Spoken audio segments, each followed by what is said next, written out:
Welcome, everybody. Hello, good morning, good afternoon, good evening, wherever you're tuning in from. Thank you so much for being here. We're coming at you live from New York. This is Spirit Matters, your daily spiritual check-in. My name's Dahil Gurunga, and I'm here with Paris Stu. We've been talking all this week. She's been our guest this week. I'm so happy and grateful for you, Paris Stu. How are you doing? Very grateful to be here, happy to be here, grateful to be here all week and all the wonderful conversation. It's been a wonderful start to the day, and I love what you're doing, Dayal. It's wonderful. It's such a beautiful community, great conversations, and it's inspiring. So What has been what's your highlight been? my highlight. I feel like there's been a lot of emphasis on how we remove the covering of our like getting out of the consciousness of like the limited consciousness and really entering and immersing ourselves into divine and spiritual consciousness. I feel like that's been the emphasis if I were to encapsulate the week, because and it is called Spirit Matters, right? Because it matters. It It's matters. like matters of the spirit and spirit matters and spirit matters. It does Um, matter. It matters. It matters. it's not just like theoretical. And so how do we, I was listening to Sachinandana Swami today, and he was saying how, what if we realize that immersing ourselves in something like this, it was something like, if, how, when will we realize that immersing ourselves in Krishna is service, like just immersing. So I thought about that today of like, how are we actually immersing? Whether it's reading the sacred texts or talking with sweet devotees like you, Diane. Thank you. Yeah, I have it written down in a little post-it note here that somebody told me once that it's sometimes we think it's a service. It's nice to be absorbed in service, but it's also a service to be absorbed. You Right, know to that be absorbed in Krishna. to be absorbed actually in our sadhana, our spiritual practice. That sometimes the greatest service we could do for anybody is to make sure that we are anchored and nourished in our spiritual life. And I believe that when we're anchored and nourished in our spiritual life, that that creates space for Krishna to move in really amazing and miraculous ways. Because at the end of the day, everything I'm trying to do, there's no way I can do it. I'm not the one that's going to make it all happen. All the things that I want to make happen in my life and in my service and at the Bhakti Center and whatever that looks like, it's beyond me. Something that I'm gonna like get my grit together and just make it all happen. That Krishna's the one who moves things. Krishna's the one who creates the opportunities, who makes things fall into place. And I open that access to Krishna's empowerment and mercy flowing by staying deeply connected, you know. And so it's the greatest service I can do for anybody. It's not a service that I do very well, but at least I know that it's the service that needs to get done. And it's counterintuitive because we think we got to be busy and doing so many things. But actually, all I need to do today is just take a moment to step back and just assess the basics. Just get back to basics. Like, sometimes we'll joke, you know, just have you drink water today? Like we just miss the basic things of just nourishing ourselves physically. And I think the same applies spiritually. Like, am I going back all of these big spiritual questions we have about life and service and purpose and what's my contribution, all these things? What about just the basic? Did I feel connected today in my spiritual practice? And can I go back and pause and make sure that I have that moment? You know, I love that. I love that so much. And it's the meditation I've had since last night. We were like doing some work together, Darsh and I, and at the end of it, Darsh was like, who did the work? It was actually the gloves that did the work. Then I Mm. was thinking when I came home, I was like, actually, it was Krishna who did the work, because Krishna is the ability in man. Yes. So it's like, I think I'm doing the work, but I have no ability to do anything if it's not for this divine ability that I'm being given. Like at any moment that I'm even breathing and I'm not dead, that is a gift that's like impossible to even reconcile or describe, or just like, how am I here? How am I here now? I didn't, and yet this material covering is so intensely, like, it's such a virtual reality of realness that it feels like Hmm. this is all me. Look at me. And it's like, wait, Krishna says, I am the ability in man. I am the light of the sun and the moon. I am the taste of water, the Mm. taste of water. So close and so accessible in so many ways. Mm. What to speak of, yeah, the name being like the most accessible, just like I can access the divine through something, through like this medium that's through sound and vibration and using this instrument of the body. Yeah. Beautiful. Thank you. What are the ways in which you like to absorb yourself in spiritual practice? Me?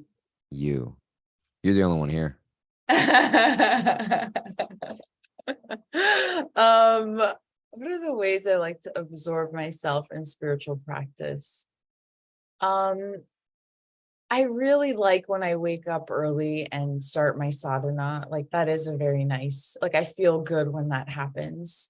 And I'm seated in like a nice tall position. And I Mm. love it when like the sun is on me, but it's not like the blazing sun. Unless it's the winter, I don't mind the blazing sun, because if it's cold and it's just like if I'm really sitting and then like the sun's just like whoosh, and I feel like it's like a spotlight on my consciousness that helps. And then like Mm. do my meditation in that position. Being outside is also especially helpful. What are That's some one of way. That's one way, but there are many other ways. But that's one example that I just thought of. what are some of the challenges you experience in getting absorbed in your spiritual practice? Yeah, I mean, one is getting up early. I think sometimes that's a real struggle that I can have. There are Especially when times, you're up late doing service at Thursday night kirtan?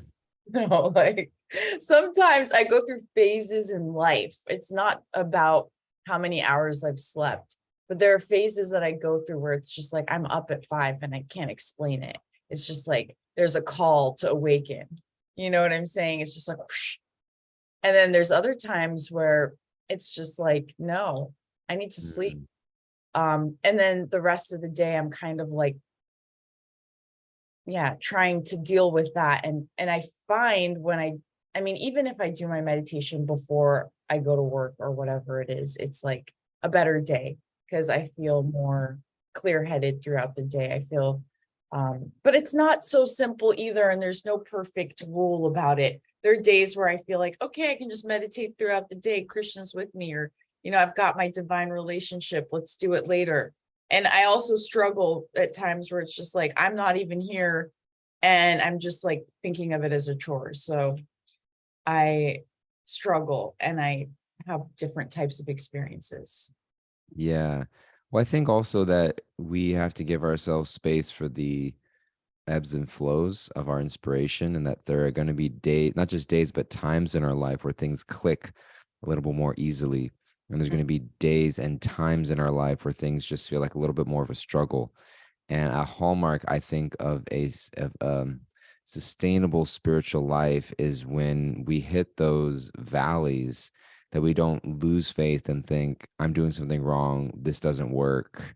Maybe I need to do something else. But actually, this is just, maybe it's just a winter season. Maybe it's just an autumn season. Maybe it's just a dormant season for me to just weather myself through and just be okay with the fact that I'm doing the minimum I can at this period of life, give myself a little acceptance and grace, and keep moving forward one step at a time, one day at a time, knowing that this is just a season. And Krishna says as much in the Bhagavad Gita in chapter 2 and in verse 14, when he says that happiness and distress are like the winter and summer season, and they're going to be coming and they're going to be going. So there's going to be seasons of my life where everything's just clicking. Everything's just falling into place. It's easy. Yeah, getting up in the morning or doing my prayers and my meditation or my japa or doing service or feeling like I can be kind to other people and it's just easy. And I'm seeing the spark of divinity in every soul that I meet. And it's just beautiful. And life just seems to click. And then there's going to be seasons of life. And I roll with that. And I take full advantage of those experiences and let them fill me up and go deep. And there's going to be times in my life where just seemingly for no reason, it's like walking through sludge, and you're just trudging through the mud, and it's just like, why? Why? And I think this is because the nature of the world is that it's cyclical, and that the winter, the seasons are constantly, everything's in seasons. The weather is in seasons, my moods are in seasons, the way in which my spiritual life clicks or gets a little bit more challenging is in seasons. And I think if we can, a lot of spiritual life, mature spiritual life, is being able to zoom out and see the bigger perspective on the greater trajectory of Mm. my life, and not get so caught up in the minutia of right here and now that I'm judging myself so intensely by how I did today. You know, I had a great day today, so everything is wonderful in spiritual life. I'm an amazing spiritualist. I'm crushing it. Or I had an off day today and I stink and I suck and I should just give up, and nobody should ever really even look in my direction because I'm just a failure. And it's like, no, like that's just the mind jumping around like a monkey. And the reality is that I got to zoom out and take things in a much, much bigger perspective. It's like if you're running a marathon race and you go a little bit behind, a little bit, it's not how you do at every given moment, it's the overall progress you make over a period of time. And so I was appreciating that, where you're saying that some days it just feels like yes, and some days it feels like no, but we keep moving forward. Yeah, I also feel like another thing that gives a lot of nourishment is like the immersion, right? Like an immersive experience where you go and with other people, like-minded people, and whether you do a retreat together, you do some kind of like pilgrimage, or you go and you read every day and it's very intentional. And I felt like that holy name immersion, right, was like an experience like that helps to deepen the desire to want to put that sacred time to be absorbed in spiritual practice, right? Like you had said. Um, so I really felt like, being with Sachinandana Swami and like all the devotees who were at this holy name immersion, it was so powerful to like hear and just see what it's like when somebody is so absorbed in their meditation that they're just like really in it. And you're like, whoa, this is like pretty awesome to even witness. And then it's like, wait a minute. Then there's something that like unfolds. It's like we're in the unfolding too. Like we're also in it if we really try to get out of our head and all the stories of like not being good enough, which is also ego, and just trust that there's something that's being revealed. Yeah. This came up a lot when we were talking with Vasudev, was the idea of faith, of because I was just thinking like what gets in the way of me just allowing myself to be absorbed in that way. And the main thing that came up was the idea of faith. Like, do I really have faith that if I apply myself in this way, that I'll actually receive spiritual depth in the way that I'm looking for it? Like, do I have faith in those practices? And what was coming up for me also when you were speaking was also my motivation of what am I really looking for? I think that something that gets uncovered in spiritual life, if we're really sincere and we pay attention, is our motivations. And a Mm. lot of the definitions of bhakti that are written in sacred texts are defining what bhakti means, and that there's bhakti at different levels, and sometimes it can get, there's pure bhakti with an untainted motivation simply to want to serve and connect with Krishna. And then there's bhakti, which is mixed with so many other things going on in my heart. Like I want to serve Krishna, and I also like a little bit of this, that, and the other. And it kind of gets all mixed in there with the desires of our ego. And it gets hard to separate all of that out because we don't even aware of it sometimes. We think we're just because it's not the act that makes something devotional, it's the intent behind it.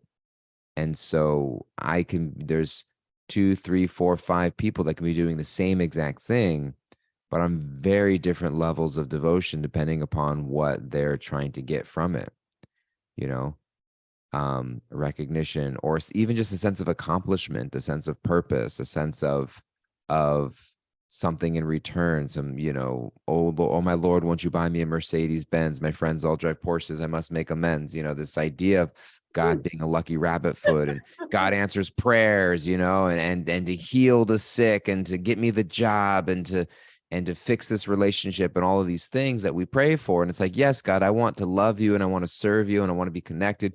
And I would really love it if you can just take a look at this short little list of things that I got going on in my life. And it all gets mixed up in there. And I think that when we are unaware of our motivations, and I think what's the beautiful thing about spiritual life is that we don't have to feel shame for those motivations. It's just important for us to know that they're there, and to recognize that I can't just ignore them and tell them to go away and say and pretend that they don't exist, but just to recognize and be like, oh, this is the work that I have. This is what I'm Yeah. chiseling. This is what I'm chiseling away at over time. Because Krishna says in Gita, bring it all to me. Whatever you do, whatever you offer, whatever you give away, make it an offering to me. If you got some material desires, bring them to me. And but know that ultimately I want to chisel them away and get to that place.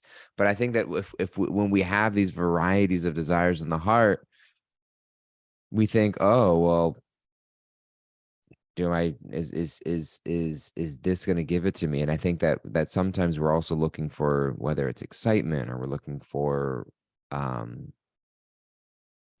something other than just service to Krishna. If we're looking for something other than just service to Krishna, it's hard to then just get absorbed in simple things that are service to Krishna, because I'm also looking for a little something else. Yeah, I'm glad you mentioned the motivation. I was actually listening to a podcast last night with the Upbuild guys. It's called Upbuilding the Self, the name of the podcast. And We don't talk about other podcasts on this show.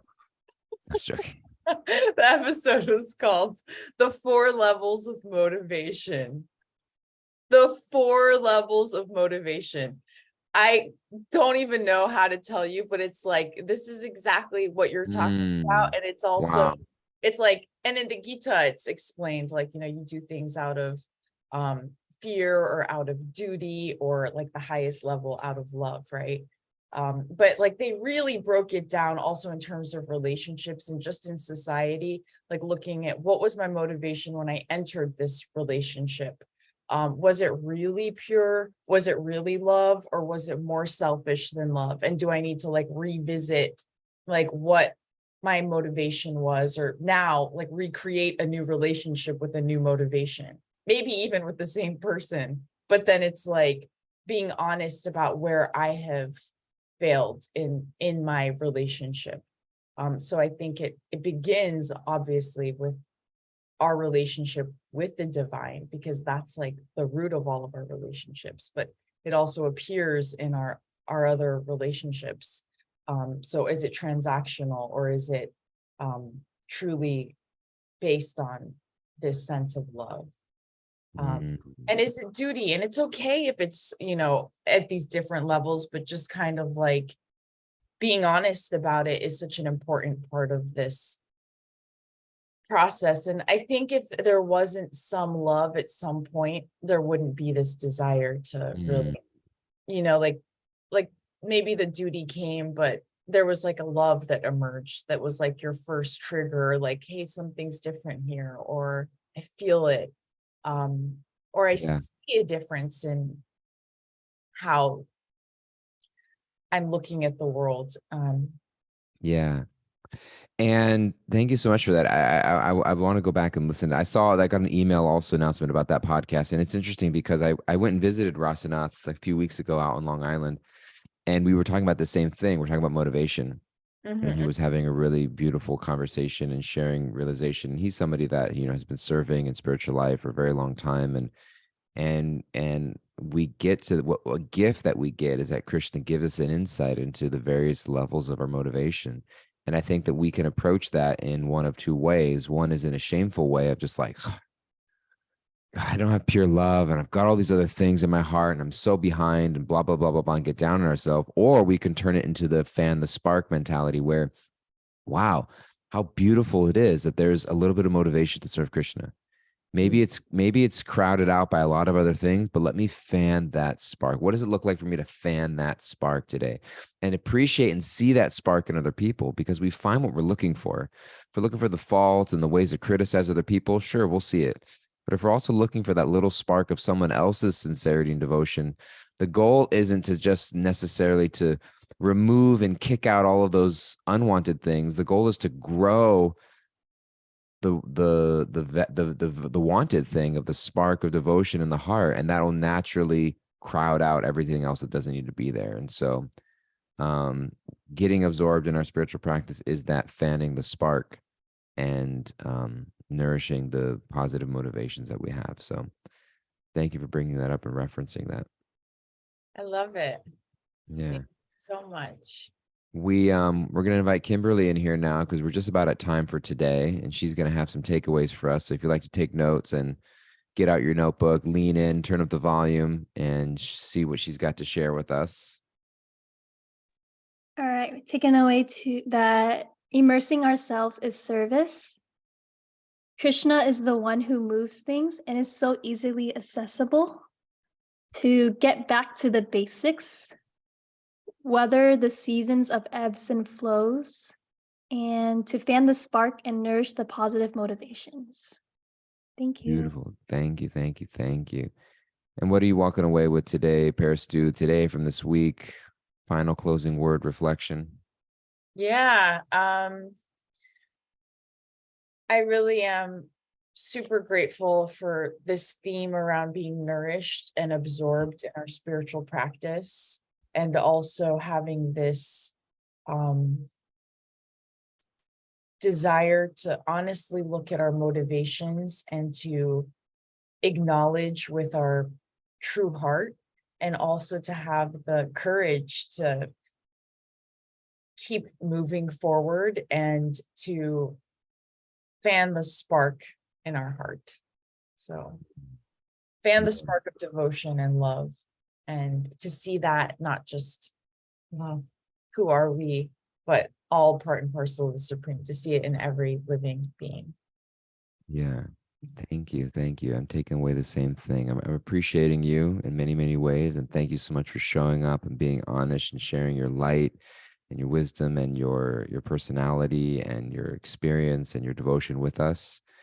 And I'm going to use that to fan my own spark. And just what can I do to fan that spark today? I got to fan that spark. Fanning that spark. You're Fan the spark. you're fanning Yes, spark totally.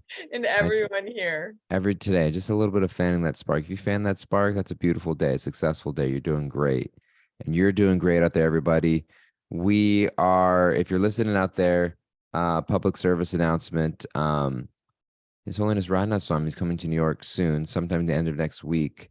And that usually turns my schedule upside down a little bit. So next week and for a few weeks, we'll likely need to be taking a break on the podcast as I'll be doing some preparation and my schedule will be a little bit different. So if you are not on our WhatsApp chat and don't keep in touch with us and you just listen out there, don't wonder what happened or where we went. But if you're on we have a WhatsApp chat where we keep our live listeners up to date, and I'll post some updates on there. So we might be taking some breaks over the next few weeks in the month of June. But I look forward to seeing you when I see you and talk to you when I get to talk to you. And we love you and we're grateful for you.